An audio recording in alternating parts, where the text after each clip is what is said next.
Well, welcome back to Maginger Customs, Christmas Day edition. My son and his girlfriend came over, and her brakes were making noise the other night. So I said, well, I'll get you some brake pads. You know, she didn't know we were doing it. I just ordered them.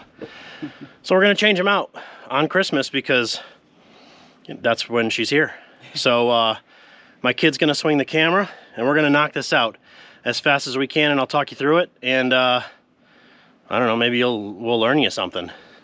All right, ladies and gentlemen, this is a 07 Subaru Outback. These pretty much are all the same. We got some Centec pads, or C-Tech. These are Centrics.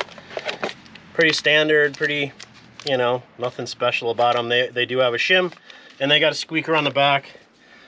And we're gonna just rip through this. So 19 mil to knock these off. We're gonna use the old Earthquake XT. This is a China freight unit. This thing hasn't failed me yet. How you doing back there, Evan? You okay? I'm all set. All right. All right, tires are good. Let's see what we got going on in here. Standard Connecticut vehicle. A lot of rust, right? So basically, we're gonna take our, I talked about these before in videos. These are made by Jaeger. These are on Amazon. These are lifetime warranted ratchet wrenches, and if you just break one, they literally will just send you a new one. That's a 14. So 14 mil. And then what we're gonna do is we're gonna do what we're never supposed to do. We're gonna use our hand as a hammer. We're gonna, you know, I'm gonna do that.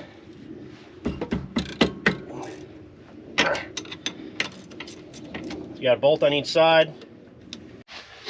So normally what you'll do is, before you start taking your car apart, which I should have done this, depending on what you're going to use on the backs of these, I'm going to clue you guys in on a secret. Brake pads squeak, not from the pad rubbing on the rotor. Brake pads squeak from either the caliper rubbing on the back of the pad or from the piston rubbing on the back of the pad. So what you want to do is, you can use anything to basically insulate this surface. What I usually use is a disc brake quiet. You can just like hog it on there. It's basically, it feels like it's like a silicone based product. You can even use duct tape. I've used duct tape before. I actually used to sell rolls of duct tape to mechanics when I managed an auto parts store, and I was like, yeah, use it on the back of pads, they won't squeak. And they're like, Dave, holy crap, it works on everything. I'm like, yeah. So anyway, these pads, you got 3 normal pads and 1 with a squeaker. It doesn't really matter where they go. So what we're gonna do is, we're gonna go and we're gonna put a little here and a little there, because that's where the caliper is, and a little here and a little there. And then we're gonna do these in the middle, because that's where the piston is. And we're gonna go like here, and that's it. You don't gotta go crazy with it, and there's no precision needed. And then that's gonna firm up. That's gonna give you a little bit of a cushion, so when the metal rubs, you don't get the squeaky squeakies, right? We had to switch to a standard wrench because of the fact that the control arm is really in the way here.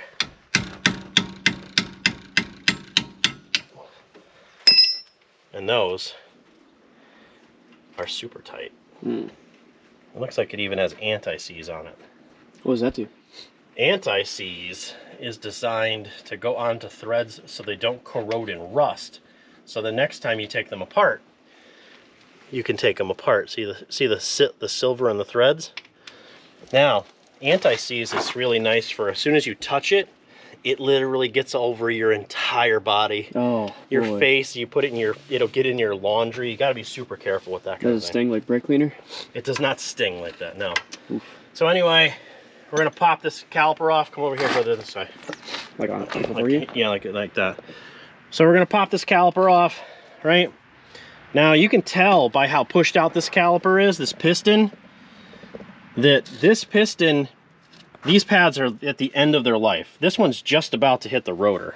We went and grabbed a screwdriver. We're gonna walk these pads off. Look at this pad. Jesus. There's nothing left. Now, granted, now it's a rear pad, so there's not a lot to begin with, but look at the difference between the two. You know what I mean? She's basically on borrowed time with these, and that's why they make noise, right? So we're gonna pop off the inner and the outer. Wow, that one's really in there. Right. Yeah. This one's got the squeaker on it. Right? So squeaker goes down. And we're gonna clean off. These are anti-rattle clips. These put pressure on the pad so they don't shake back and forth and make all kinds of noise. So we're gonna get in there with this is like a slag brush from one of the welders. I think this came with the Cinder 4050. So we want to clean these all up so these pads will move back and forth in the slot and they won't get stuck. You can see the difference with how shiny it is. Yeah. So another thing with these is a lot of the time this is not made square, and sometimes the paint needs to be ground off. Sometimes. It depends on how they fit, right? So basically this is going to go in here, and then you're going to push against the anti-rattle clip, and you're going to go and see how much that binds? That is not good, right? So what we need to do is we're gonna need to take the grinder and just clean this up a little bit. Actually, let me see if I push it flat what it does. Yeah, see how much it binds? This is super tight right here. If this pad can't float back and forth, they will literally just collapse in one time and they will just wear out. So guys, take a little extra time to make sure they fit. So what we're gonna do is we're gonna grind a little here and a little here. We're gonna take the paint off and we're gonna do the same thing on this side. All right guys, so here's what we did. We ground the edge here, right there, and then this edge, right? Because when you get these things in here, this should go against and push in, and these things should float like this. If they don't float, they will not return, or they won't come off, and they'll constantly put pressure, and you're gonna wear out that pad. So basically, we did the same thing, ground the edge on both ends, right? So basically, this is gonna go on the inboard side. If you get it in far enough and you're not incompetent. There you go. And it should slide. Guys, these things should move back and forth, right? If they don't move back and forth, man, these are the wrong type of shop towels. I got these at Harbor Freight. These, look at it sticking to me. Look at all the... Yeah. Yeah, because this stuff's like glue. Anyway. All right, next thing you're going to need to worry about. Right here. Come up over here, Ev. So, right here is where your slide pins are. These things should be moving really nice, right? This one, not so great. So what we're gonna do is we're gonna pop this off. It's gonna slide out. We're gonna look inside here. Actually, that's pretty decent for grease.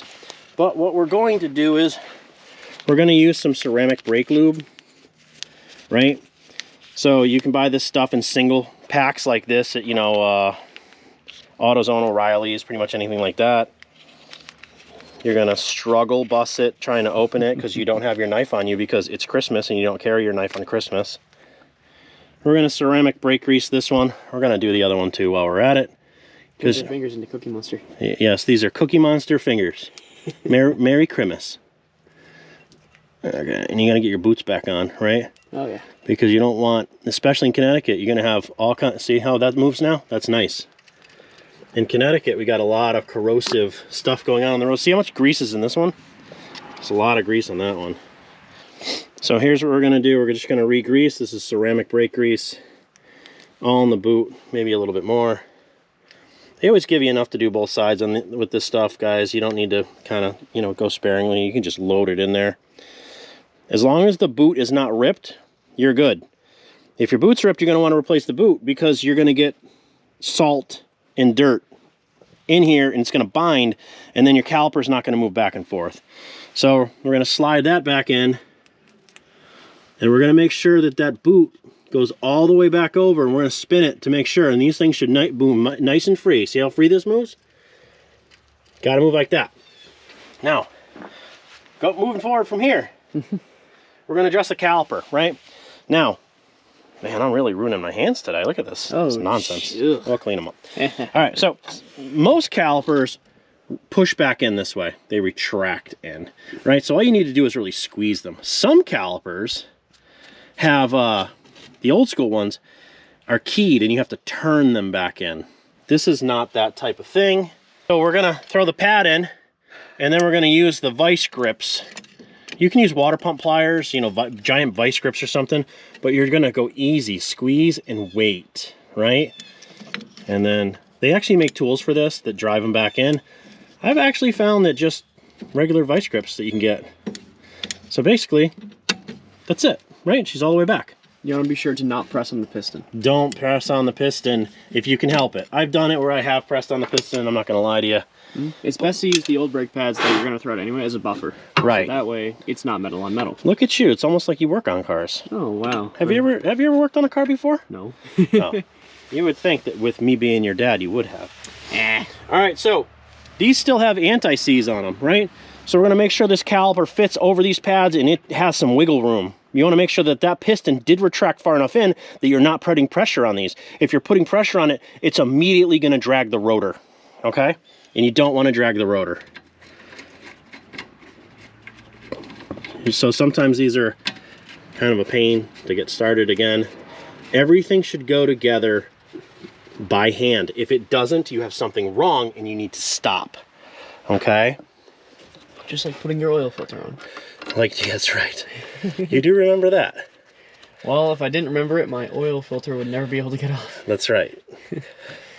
Okay, so these you're gonna snug up finger-wise. You're gonna make sure everything moves. See, this moves back and forth. This piston, these rods should move, right? That's so everything's out, right? Then we're gonna take our 14 mil and we're gonna snug them up. Do you know the torque specs for these?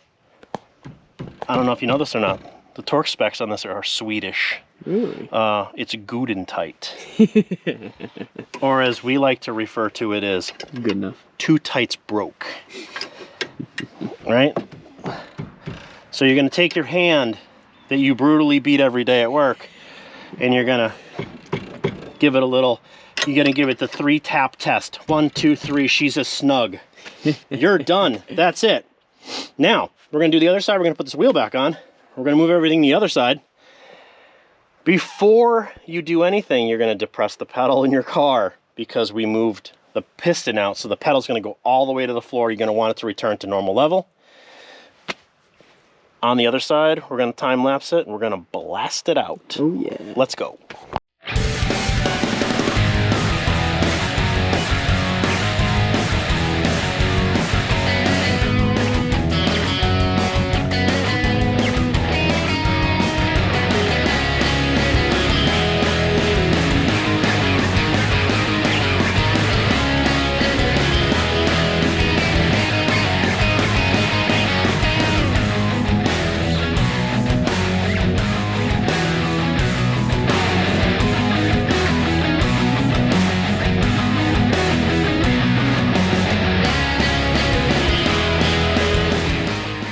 All right, guys, that's pretty much all it takes to change rear brakes on a Subaru, Legacy, Outback, Impreza. They're all the same. It is a Christmas miracle. We got that done. So Emma can drive safe and Evan can be in the car and hopefully not get killed. So Merry Christmas from my family to yours. And you guys see me do this and you can do this too. And if I can do it, you can do it. Thanks for watching.